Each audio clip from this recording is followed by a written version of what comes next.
të ri, por juve çfarë ju bëri që të filloni të falni namaz e kështu me radhë? Po gjithmonë, edhe në kohën, për shembull, kur kam qenë adoleshent, më pëlqej adoleshencë, që si kom pas mend që duhet. Në atë kohë domethënë kemi pi cigare, alkool, tonkon, apo don çish, ama tonkon e kom pas që diçka më kusht mirë, apo don, ama gjithmonë besimin në Zot e kom pas, nuk jam sido që e kanë mohu domethënë Zotin, ose kur u përmend feja unë jam tut me fol se nuk kemi qenë si duhet, domethënë në gjendje për me fol diçka në muhabet të fejes.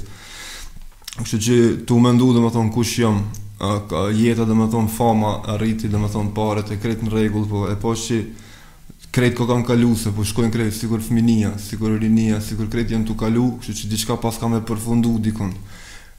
Me qita vetën domethënë me mendu, edhe kisha domethënë edhe fjalë të mira për shumë shokëve, familjarëve që falshin namaz në atë kohë domethënë. Bashkë edhe një djalë i hallës dhe shumë hoxhallar, po ato kanë ndiku shumë tepër, se për këtë asaj mu orientu në fe edhe me mdasht Allah më muzu. Po krenona që jam domethënë tash këtë ditë edhe më vjen keq për ato ditë që kanë kalu, po sidoqoftë inshallah Allahu më falë, nuk janë shumë gjata, inshallah jetën tjetër çka e vazhdojmë kemi pak më të mira, pak më shumë.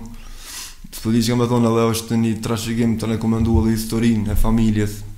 Është prej gjyshit domethënë që ma kanë vrarë në xhami shkijet kur kanë gjujt bombë në vitin 1940. Kështu që është diçka që më ka vënë me mendu, apo thu domethënë gjysh jam kur pas se jeni musliman, ku ka fal, domethënë çfarë trashëgimi po dosh ka më shku edhe unë. Kush e pas ka myt çafirat shkijet.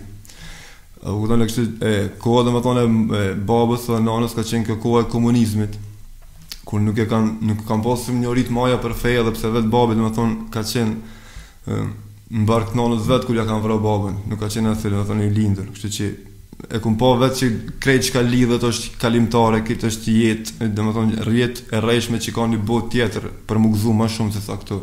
E lumturi këto e kam gjetur vetëm me Islam. Do thotë nuk është lumturia në atë çfarë shohin shumë të rinj tjerë, shembull një këngëtar ky ka parë, ka muzikë, do thotë në për koncerte do është i lumtur, por nuk po qëndroj ka vërtet kjo. Është i lumtur, unë ndina e lumtur, jo çiko parë, jo çiko koncerte, po ndina e lumtur me ata domethënë që më ka dhënë Zoti fansa që më dojnë. Ata kam qef mi udhëzu një udhëzim për të mirë, pa marrë parasysh a me intervista, me këngë apo me çka do kohë. Ama sa i përket punës tjetër nuk di, unë kam qef veç për udhëzim për të mirë, nuk kam qef mi deviju pe rrugës ata që kam dojnë. Tatuazhet janë pendu, edhe kështu që me qef i kisha hek nëse nuk jesin shej ose nuk janë dëmshme për ndonjë smuj tjetër. Se përket i kom domethënë pejt kalumës, më vjen keq që i kom bë, po nëse gjej mundsinë më të lehtë edhe më të mirë për me hek, kom me hek krejt. Do thotë keni tentuar që të shikoni diçka për të hequr ato tatuazhe, apo? Po, është spedion e kur e kom bë, thosh, e kom bën herë një, thosh, hajt kalon kjo, ka qenë viti 2005-2006.